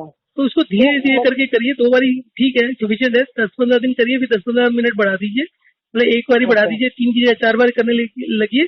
और जिस दिन आपको लगे पेन हो रहा है, 1-2 दिन स्किप भी मार दीजिए, देयर इज नो हार्म। अच्छा। बेसिकली इसकी थ्योरी ये है कि थके हुए हालत में नहीं करना। पर अगर एक पर्टिकुलर टिश्यू में प्रॉब्लम हो रही है तो वो आप एक बार ही कर लीजिए, मतलब आधा घंटा भी नहीं करिए, 5 मिनट कर लीजिए, 5 मिनट रेस्ट कर लीजिए, फिर आधे घंटे, 1 घंटे बाद, 2 घंटे बाद जब दिल करे एक बार कर लीजिए। It is not even necessary. आप हाउस वाइफ है, most of the people complain कीजिए, हम तो सुबह निकल जाते हैं, फिर उसका टाइम ही नहीं होता। हाँ। तो अगर आप हाउस वाइफ है, आप घंटे में हर 1 घंटे में 5 मिनट चल लीजिए, that will even be much better. अच्छा, मतलब over the through the day आप उसको स्प्रेड आउट कर सकते हैं। हाँ, वैसे भी कर सकते हैं। आप सुबह उठ के 2 बारी कर लीजिए, रात को 2-3 बार कर लीजिए, और दिन में भी 2-4 बारी 5-5 मिनट बस कर लीजिए। जब भी आपको ध्यान आ जाए 5 मिनट कर लीजिए, नींद आ जाए तो वेल एंड गुड।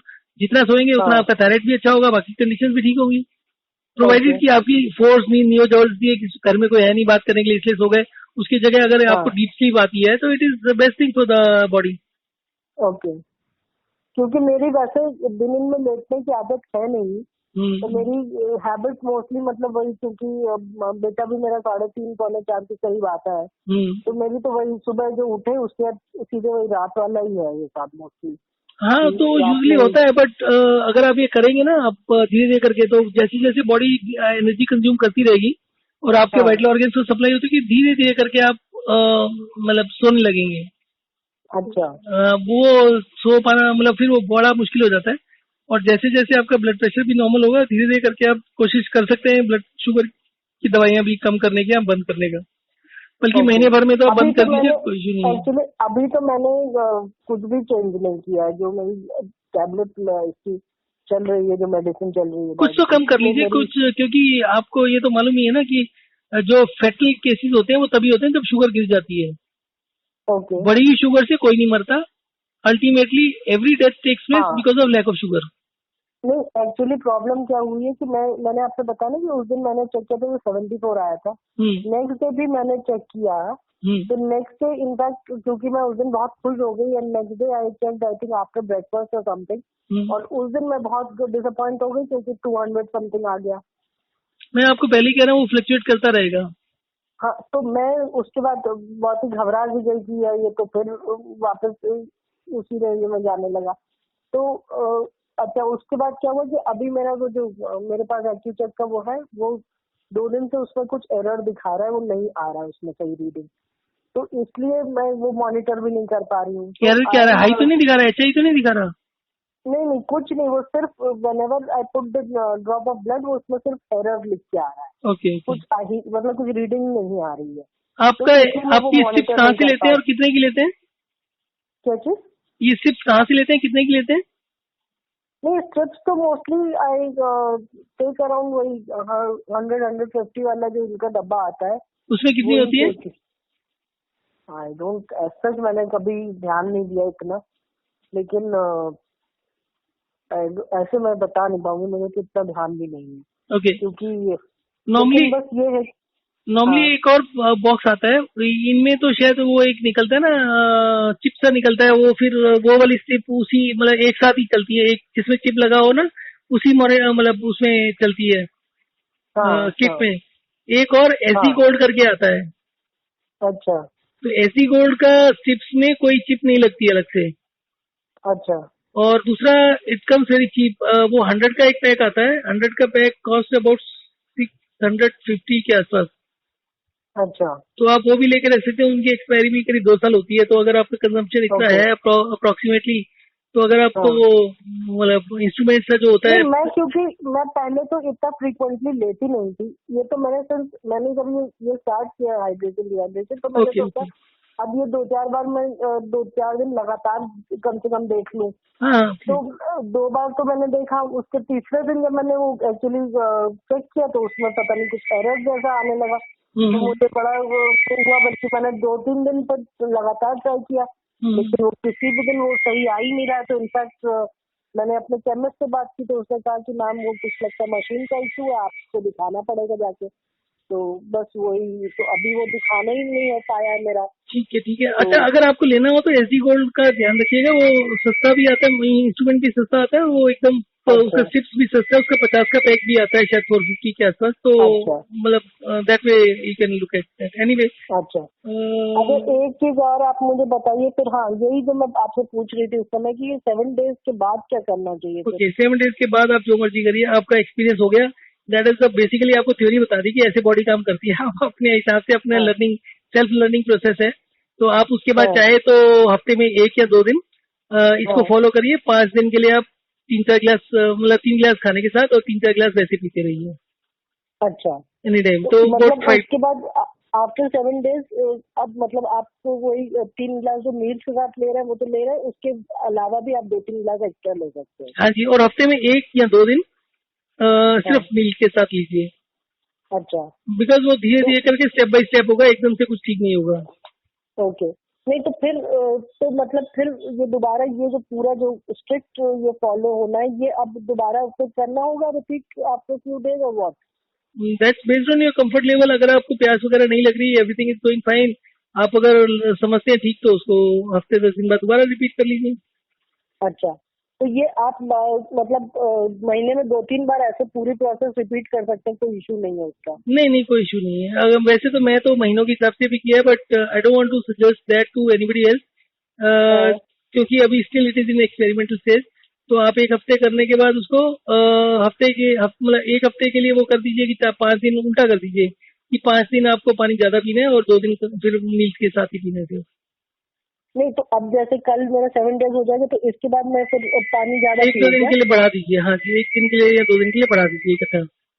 अच्छा, बढ़ा दीजिए, मतलब कि कितना होना चाहिए? तो एवरी 2 आवर्स ले लीजिए मील्स को। हाँ, मील्स को भी लेना है, उसके अलावा मतलब एवरी 2 आवर्स क्या, मील्स के साथ भी लेना है। 6 से 8 गिलास ले लीजिए, 8 गिलास तक चले जाइए बस। ओके, बट डिवाइड 4-5 दिन ऐसे ले लें, फिर उसके बाद फिर ये 2-3 दिन कर लें। हाँ, फिर ये कर लीजिए। हाँ, अगर 4-5 दिन इकट्ठा करते हैं तो फिर उसके बाद 4-5 दिन मत तो करिए, ये मेरे ख्याल से 2 या 3 दिन करिए। ऑल्टरनेट करके हर हफ्ते में ऐसा कर सकते हैं क्या? हाँ जी, हाँ जी, ऑल्टरनेट भी कर सकते हैं, या फिर आप ऐसे भी कर सकते हैं कि एक दिन किया, दूसरे दिन ज्यादा ले लिया, एक दिन मतलब मिल्क के साथ अच्छा लिया सिर्फ, दूसरे दिन। तो आप बेस्ड ऑन योर अच्छा। कंफर्ट लेवल ना आप अपना एक्सपेरिमेंट कर सकते हाँ। हैं। Basic theory will remain same, okay. बाकी आप जैसे मर्जी उसको चेंज करते रहिए अपने कंफर्ट लेवल के हिसाब से, कि आज आपको प्याज ज्यादा लग रही है, आज घूमने चले गए, आज कुछ बाहर से खा ओके। लिया, तो उसके हिसाब से एडजस्ट करना पड़ेगा आपको।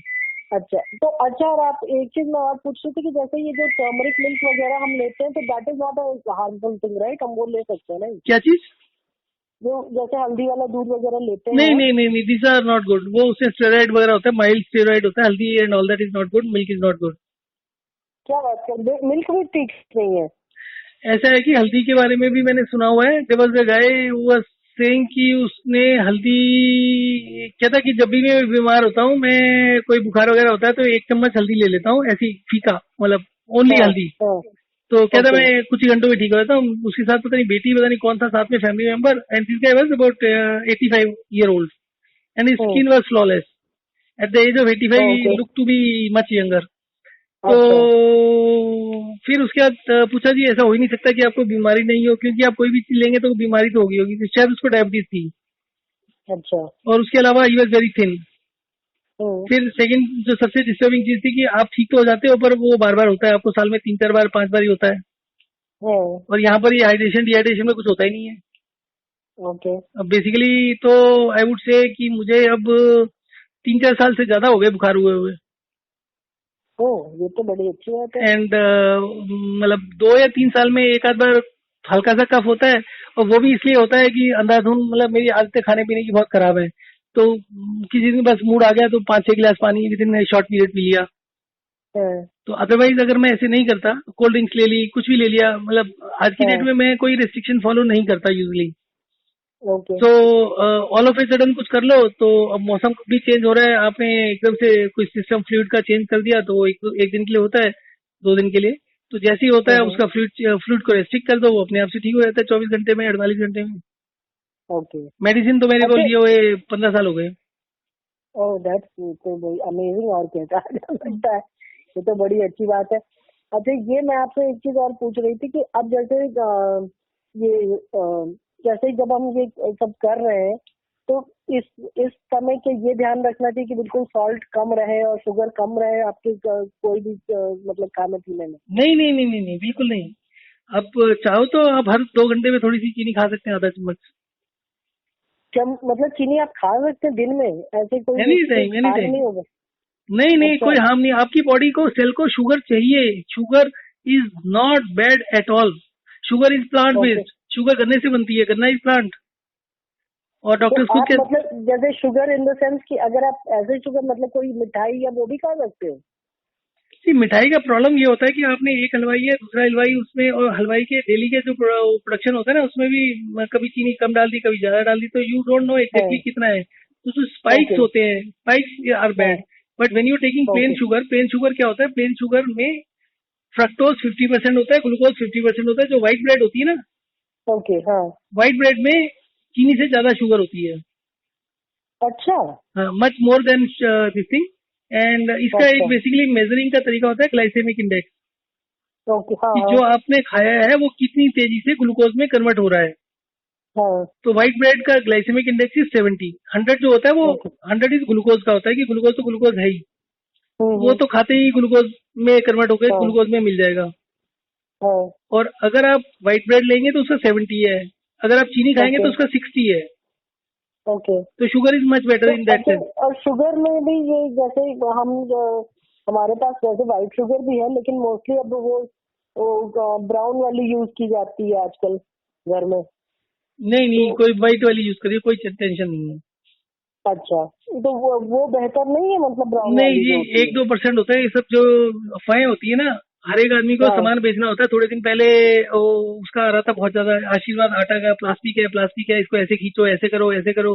वो हाँ बहुत हाँ ड्रामा है। हाँ। मेरी वाइफ ने भी डर के मारे वो बंद कर दिया आटा। वो ग्लूटेन का वो सब जो था ना वो। ग्लूटेन नहीं, उसके अंदर जो एक फेक से व्हाट्सएप पर वीडियो बना लिया किसी ने, कि ये देखो अच्छा। घर में मेरा ये वाला आटा है, आशीर्वाद का। और इसको हम गूंद रहे हैं, इसको हम खींच रहे हैं, पता नहीं क्या क्या करके दिखाया है, इसमें प्लास्टिक है, ये ऐसे हो रहा है, जो दूसरा आटा है वो ऐसे नहीं होता। तो इस तरीके से करके मेरे ख्याल से उन्होंने आधी तो सेल उसकी खत्म कर दी। आपका ग्लाइसेमिक इंडेक्स है जो कि आपको मॉनिटर करना है, राइट। ठीक है। Glycemic index of brown sugar and white sugar is more less same. अच्छा, 1-2 पॉइंट का ऊपर नीचे होगा। इवन अच्छा जैगरी जैसे गुड़ कहते हैं, गुड़ इज बेटर और what? It's the same thing ना, कि दोनों का जो बेस है वो तो गन्ना ही है ना। हाँ, तो गन्ने के तो गुड़ अंदर भी कोई उससे बेहतर नहीं है, मतलब व्हाइट। सी व्हाट दे से इज कि गुड़ जो शुगर की व्हाइटनेस जो होती है उसके लिए सल्फर डाला जाता है। हाँ, वही ये कहते हैं, प्रोसेसिंग उसकी इतनी होती है इसलिए। हाँ, मैं वही कह रहा हूँ ना, दे से सल्फर। अभी मेरे पास भी एक मैसेज आया था, उसमें 20 नुकसान थे कि सल्फर से ये मर जाता है, सल्फर से वो हो जाता है, सल्फर से ये हो जाता है। तो the first and foremost thing is heart. और वो उसको यूज करते हैं, सल्फर को हिंदी में कहते हैं गंधक। गंधक इज वेरी एसिडिक, और गंधक के नाम से ही लोग डर जाएंगे। जिसको गंधक पता है क्या होती है, आप हाथ में भी लेंगे तो हाथ जल जाएगा, ठीक है। This is very dangerous kind of thing. Now आज से 6-8 साल पहले देयर वाज ए न्यूज कि जो एक प्याज रोज खाएगा उसको हार्ट अटैक नहीं होगा। प्याज में गंधक होती है, सल्फर होता है, okay, and you take sulphur every day, and the amount of sulphur which is there in the sugar is very very low. Okay. तो अगर आप दिन में आप मेरे ख्याल से 5-10 प्याज तो यूज हो ही जाते होंगे सब्जी में। तो जब उससे कुछ नहीं होता तो चीनी के जरा से सल्फर से क्या होगा? तो then it is a matter of convenience also कि जी जो ये बनाते हैं, शक्कर बनाते हैं, जो बाकी सब चीजें बनाते हैं, brown sugar and all that, उनको भी पैसा कमाना है। In fact they are selling at higher rate I think as compare to sugar. तो इसी तरीके से वो होता है जी, वो आप आटा लेने जाते हो तो मल्टीग्रेन आटा आना शुरू हो गया। नहीं, वही, क्योंकि इसीलिए कह रहे हैं कि इंसान चॉइस ही नहीं कर पाता, क्योंकि हर चीज में ये लगता है वो पहले वो हुआ कि नहीं गुड़ ज्यादा अच्छा है, फिर भाई हम जाके गुड़ ले आए। फिर गुड़ में भी अब हमने सुना कि ब्लैक जैगरी ज्यादा अच्छी होती है। आप ये बताओ ना, गुड़ कितने रुपए किलो आता है? 60 रुपए? वही, हाँ 60 रुपए आता है भाई, ऐसे तो ध्यान भी नहीं है। हाँ, 60 रुपए के करीब 50-60 अलग अलग क्वालिटी होती है, 50 से शुरू होता है, 50, 60, 70। ऑर्गेनिक और नहीं, और उसमें भी ऑर्गेनिक का भी फंडा होगा, ये भी होगा। हाँ, तो ये सब जो है, उस चीनी आपको 40 रुपए किलो मिलती है। हाँ, चीनी आपको पैकेजिंग में मिलती है, जिसकी 1 या 2 रुपए पैकेजिंग की कॉस्ट भी है। हाँ, ठीक है। और उसका जो रूट होता है वो भी होता है, पहले गन्ना फैक्ट्री में जाएगा, शुगर बनेगी, होलसेलर के पास जाएगा, रिटेलर के पास जाएगा, गुड़ तो सीधा बना और रेडियो में रख के बेच देते हैं लोग। हाँ, तो उसके जो इंटरमीडिएरीज है वो भी कम है, but the price is more because there is a rumour कि गुड़ अच्छा होता है। अब मल्टीग्रेन आटे को ले लो, आटा 40 रुपए किलो या वट एवर। एमपी की शुगर जो होती है वो करीब शायद इतने की है, तो वट एवर अप्रोक्सीमेटली।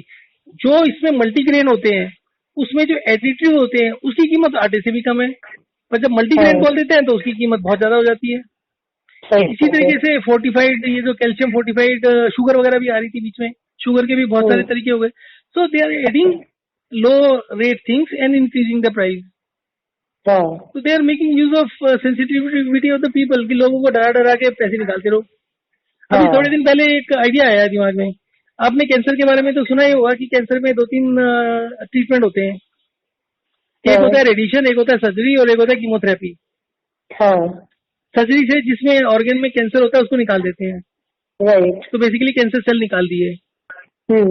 रेडिएशन में कैंसर सेल्स को जला देते हैं, जहां पर ऑर्गन को काट के नहीं निकाल सकते उसको जला देते हैं, राइट। कीमोथेरेपी से ड्रग्स होते हैं जो कि बहुत जहरीले टाइप से होते हैं, वो आपके कैंसर सेल्स को मार देते हैं। तो हम क्या कर रहे हैं, कैंसर सेल्स को मार रहे हैं। द क्वेश्चन इज कि क्या कैंसर सेल्स बॉडी में, एक कैंसर सेल की वजह से उसके पड़ोस का कैंसर सेल में कैंसर हो जाता है सेल क्या? अगर किसी के एक ऑर्गन में कैंसर है, उस ऑर्गन का फ्लूइड निकाल के आप दूसरी जगह इंजेक्ट कर दो दूसरे ऑर्गन में, तो उसको कैंसर हो जाएगा क्या? नहीं होता। तो आप कैंसर सेल्स को खत्म क्यों कर रहे हो? उसके फैलने का कारण तो कैंसर सेल है ही नहीं बिल्कुल भी। Just because it is money making thing, कि आपको जरा सा किसी को कैंसर हुआ, वो 15-20 लाख रुपए के नीचे आ जाता है 6 महीने में। सही बात है। और उसको दे क्या रहे हैं, जहरी दे रहे हैं, उसकी इतनी कीमत क्यों है? उसमें कौन सा उन्होंने पढ़ाई लिखाई की है, उन्होंने कौन सा कुछ किया हुआ है? एंड जो लोग ये बेच रहे हैं, they are making millions and trillions. तो basically the idea was, there was another person जिसकी मदर को फर्स्ट स्टेज का कुछ कैंसर टाइप से डिटेक्ट हुआ। हाँ, तो ही डिड हाइड्रेशन डिहाइड्रेशन, उसको विटिलिगो में बहुत फायदा हो गया 1 महीने में। तो उसका जो कॉन्फिडेंस लेवल था हाइड्रेशन डिहाइड्रेशन में, वॉक और रेस्ट में, वो बहुत ज्यादा था। ओके, तो ही केप्ट आस्किंग मी क्या करें क्या करें। मैंने कहा जी देखो, सबसे पहले देखने का है कि जो ट्रीटमेंट दे रहे हो उससे फायदा क्या होता है। 97% of the people who undergo this treatment does not live more than 5 years. And lot of people die, maybe 50% die within first year also. हाँ, तो अगर वो ट्रीटमेंट ना कराते तो कौन सा मर जाते वो। सही बात है। तो आपके पास जो ट्रीटमेंट नहीं करा रहे उसका डाटा तो है नहीं आपके पास, हाउ डू यू कंपेयर। वैसे तो कहते हैं इतनी स्टडी कर ली उतनी स्टडी कर ली, तो उन गरीब हाँ, लोगों की भी स्टडी कर लो ना जिनके पास 1 रुपया नहीं है। सही बात है। एंड आई बिलीव अगर कैंसर का ऑपरेशन नहीं कराएंगे, हाइड्रेशन डिहाइड्रेशन से 15-20 दिन के अंदर कैंसर ठीक हो जाना चाहिए। अब उसकी प्रॉब्लम ये आती है, he is a young guy and he heard of cancer for the first time. सारा हाँ, एक्सप्लेन कर दिया, but then what is asking me is कि आप ये बताओ कितने दिन में कैंसर ठीक हो जाएगा। हाँ, मैंने कहा मैं थ्योरी बता सकता हूँ, मैं वो अपना जो नॉलेज है वो शेयर कर सकता हूँ। अब आप मेरे से गारंटी चाहते हो, मैंने कोई कैंसर के पेशेंट ने किसी ने ट्राई नहीं किया, हर एक को डर लगता है। कैंसर सुनते ही सबके सही हाथ पैर बात। फूल जाते हैं। हाँ, मैं तो यहाँ तक देखा है कैंसर के पेशेंट्स को, जिनके पास पैसा नहीं है उनको बोला जी ये ट्राई कर लो, ठीक है। हाँ, अब उनकी कंडीशन जिस समय मेरे को फोन आता है कई बार ऐसी होती है कि जी ये तो अभी मरने वाला है, इसकी तो सांस उखड़ रही है, इससे सांस नहीं लिया जा रहा। हाँ, तो अब उसको कुछ बताओ, 15-20 मिनट 2 घंटे में जैसी सांस आने लगती है उसको उठाते हैं। पहले तो उठा नहीं पा रहे ना उसको, अब उसको उठा के सीधा हाँ, कैब में डाला और हॉस्पिटल। हम्म, तो हमारा जो ट्रीटमेंट है उसका फायदा सिर्फ इतना है कि कैब तक डाल के ले जाओ। उसके बाद लोग छोड़ देते हैं हिम्मत। अब कहीं तो अपने दिल को मजबूत करके, अब कल ही किसी ने बताया कि किसी को एंड स्टेज कैंसर हो गया, कि उसका कैंसर फैल गया। हाँ, अब फैल गया तो इसका मतलब वो चल फिर नहीं सकता, अब उसको नर्सिंग केयर चाहिए। And he was a doctor, he said कि मेरे कंपाउंडर की मदर है। तो आप बताओ जी क्या करें, और हम क्या बताएं क्या करें। अब उसमें उसे नर्सिंग केयर की जरूरत है, ही इज डॉक्टर और वो कंपाउंडर है, उनके पास नर्सिस भी होंगी, बट जहां नर्सिंग केयर की बात कर दो कोई काम करने के लिए राजी नहीं है। घर वाले नहीं काम करते, कोई क्या करेगा। सही बात है। बेसिकली इशू तो यहाँ आता है कि वो एक तो, अभी मैं जितने लोगों को बोलता हूँ, अब कॉल मेरे पास रिकॉर्ड हो रही है। हाँ, तो अब मैं किसी की कॉल रिकॉर्ड होता हूँ तो यूट्यूब पर डालता हूँ, उसका फोन आ जाता है कि आपने यूट्यूब पर क्यों डाल दी, मेरा नाम क्यों डाल दिया। अब नाम इज एक्सीडेंटल, अब किसी ने नाम ले लिया कि मैं ये बोल रहा हूँ, तो आई डोंट एडिट एनीथिंग, वो एज इट इज डाल दिया। अब उसके लिए मुझे 2-3 घंटे मेहनत करके उसको डिलीट करना पड़ा। मतलब लोग, पीपल आर सो सेंसिटिव कि मेरा नाम क्यों है, आपको विटिलिगो है, अगर आपका मतलब सेम कन्वर्सेशन जिसमें कोई गलत बात तो नहीं हम कह रहे, but people are very sensitive कि हमारी प्राइवेसी के ऊपर हो रहा है।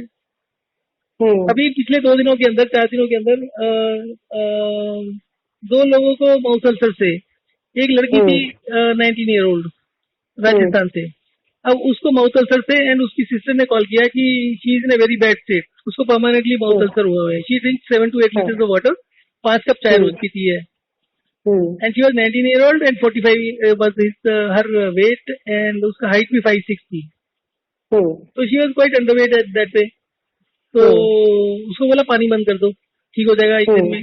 और उसका दूसरा कहना था कि जहां जहां पर माउथ अल्सर ठीक होते हैं या खत्म होते हैं, वहां पर काला मोल हो जाता है, काले निशान पड़ जाते हैं मुंह के अंदर।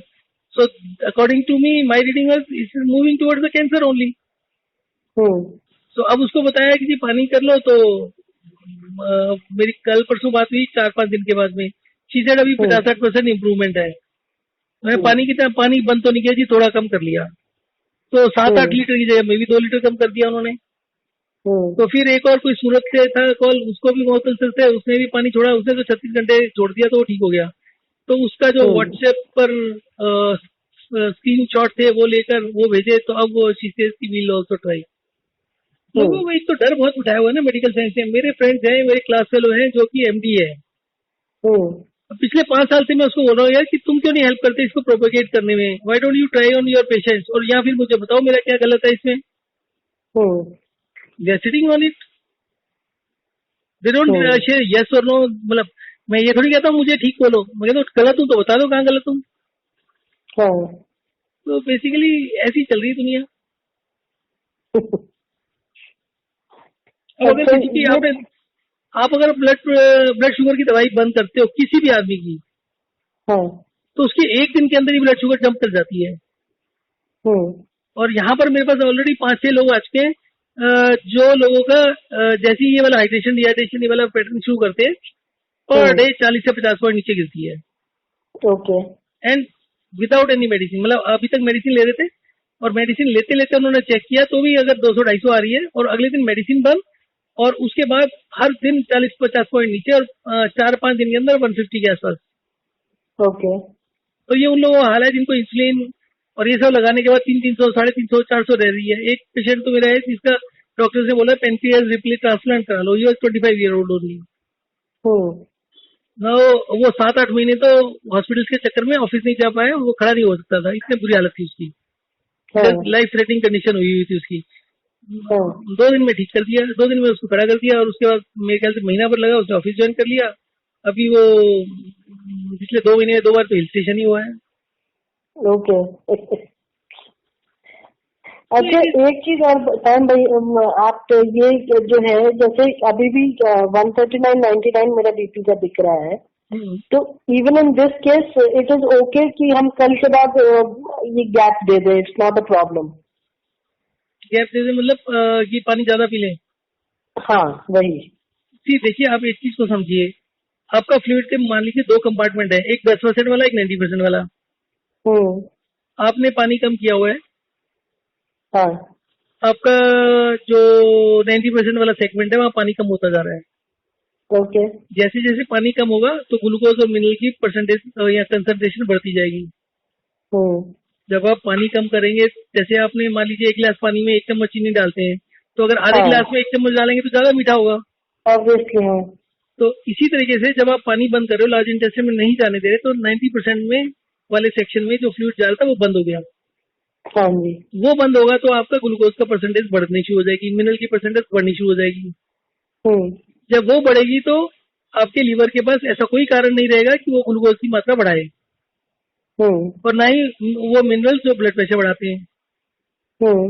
तो धीरे धीरे करके ये नीचे आना शुरू हो जाएंगे। परंतु जब आप ओवर डिहाइड्रेट कर लेते हो तो अब आपका ऑल ऑफ ए सडन 90% वाला जो सेगमेंट है उसके अंदर ग्लूकोज की परसेंटेज इतनी ज्यादा हो गई कि वो पहले तो लो थी, अब ज्यादा हो गई। तो आपका ब्लड का जो फ्लूइड है वो उधर जाएगा, जिसमें न्यूट्रिएंट्स कम होंगे। More of the nutrients will be thrown out of the body through urine, because इस समय बॉडी को 90% वाले सेक्शन को ही हमने देखना होता है, उस समय उसकी रिक्वायरमेंट नहीं है। तो वो उल्टा काम करना शुरू कर देती है बॉडी से। तो अब आपको कंटिन्यूअसली इसको नहीं करना होता, 4-5 दिन करना होता है, उसके बाद 1 दिन कभी कर लिया, कभी 2 दिन कर लिया, फिर 1 दिन रेस्ट दे दिया, कुछ ऐसे करके, सो दैट वो एक तालमेल सा बना रहे, बैलेंस बना रहे।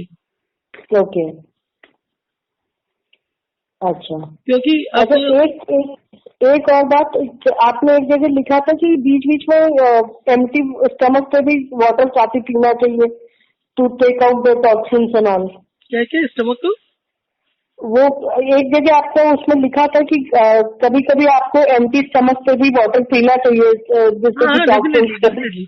एम्प्टी स्टमक का मतलब वही हो गया ना कि जब आपने खाना नहीं खाया, मतलब मान लीजिए आपने खाना खाना है, लंच 2 बजे करना है, तो आप 12 बजे पानी पी लो, वो एम्प्टी स्टमक ही हो गया। नहीं तो जैसे हम तो इस हिसाब से समझे कि शायद जैसे early morning when you get up, उसमें भी पी सकते हैं कभी कभी।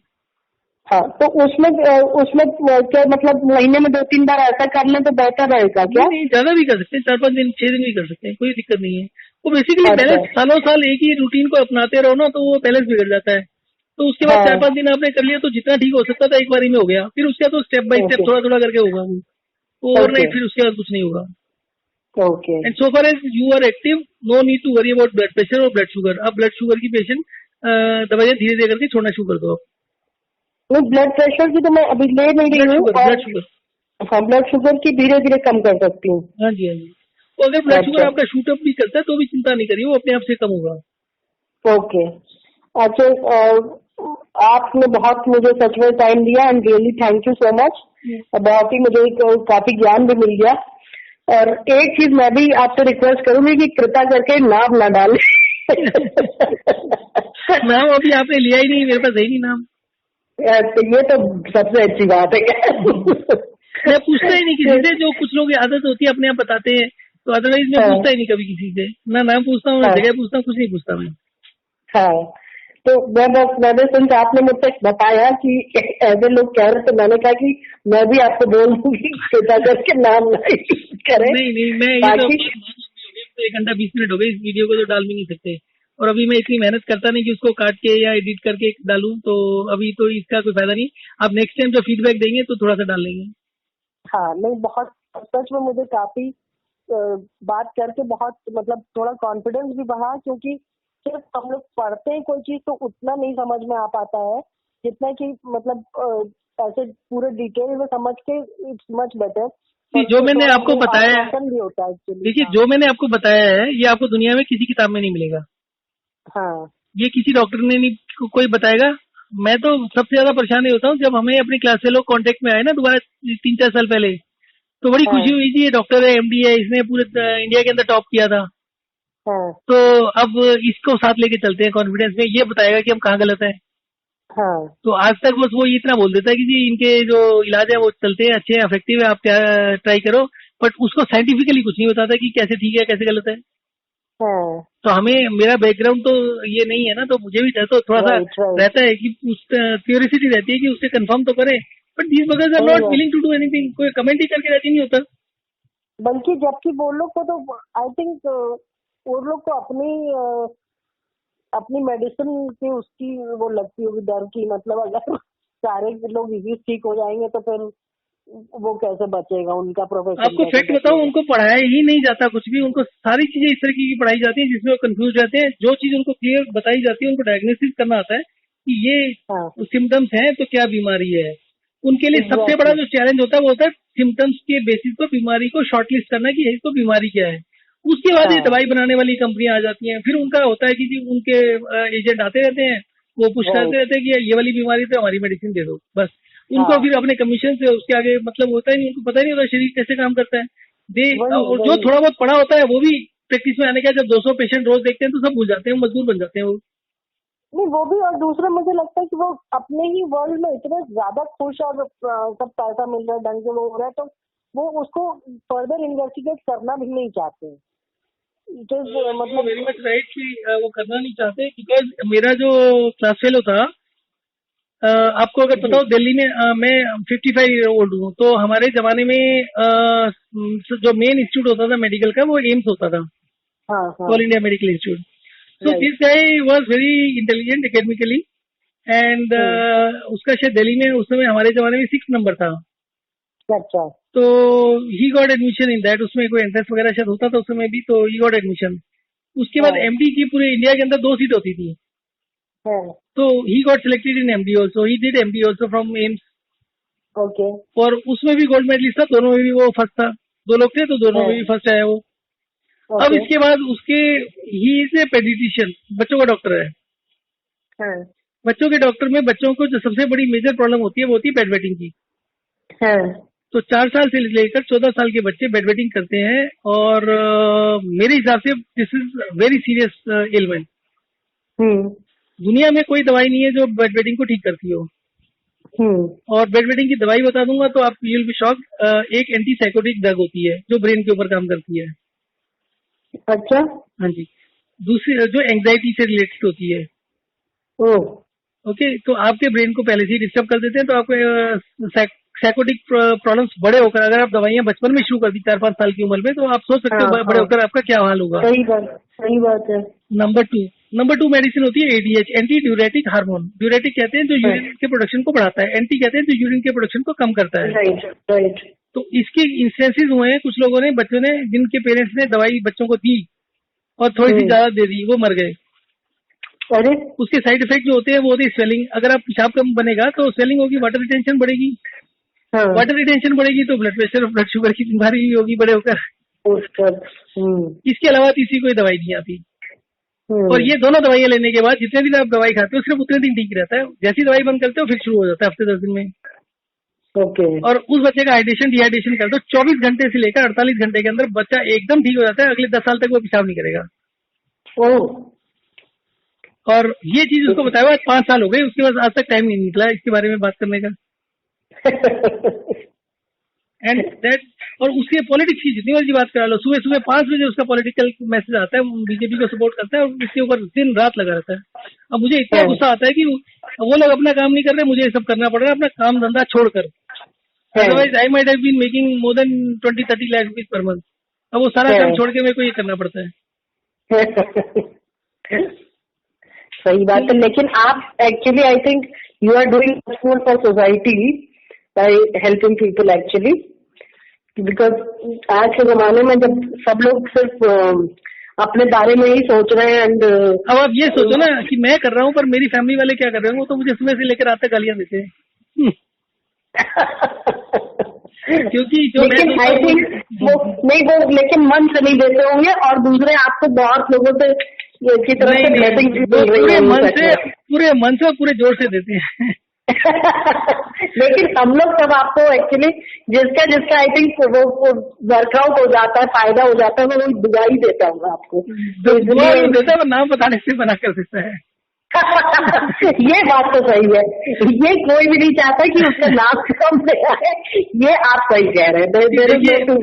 देखिए मेरा एक प्लान एक और भी है कि मैं सुप्रीम कोर्ट में जाकर इन सबको चैलेंज करना चाहता हूँ और सारे मेडिकल सिस्टम बंद कराना चाहता हूँ। I need at least 100% who will accompany me and who will say कि yes this works and this is the best thing in that, but वो 100 लोग नहीं हो पा रहे। कोई दिल्ली में आपके जान पहचान का हो तो उसके साथ शेयर करिएगा एंड मे बी दिल्ली में बिल्कुल नहीं करेंगे कुछ। सही बात है, क्योंकि ये बिल्कुल, क्योंकि ये तो ऐसी चीज है, अब वो हम लोग के रिलेटिव्स में फ्रेंड्स में कितने लोगों को ये समस्या है, वी ऑल नो। पर वही होता है कि आदमी जब पहली बार खुद ट्राई करता है तो ये सोचता है कि पहले हम ट्राई कर लें, हमारे ऊपर सही वर्कआउट हो जाए तो हम किसी और को सजेस्ट करें। चलिए मैं अब इतनी देर बात होगी, मैं आपको एक और चीज बताता हूँ। बताइए।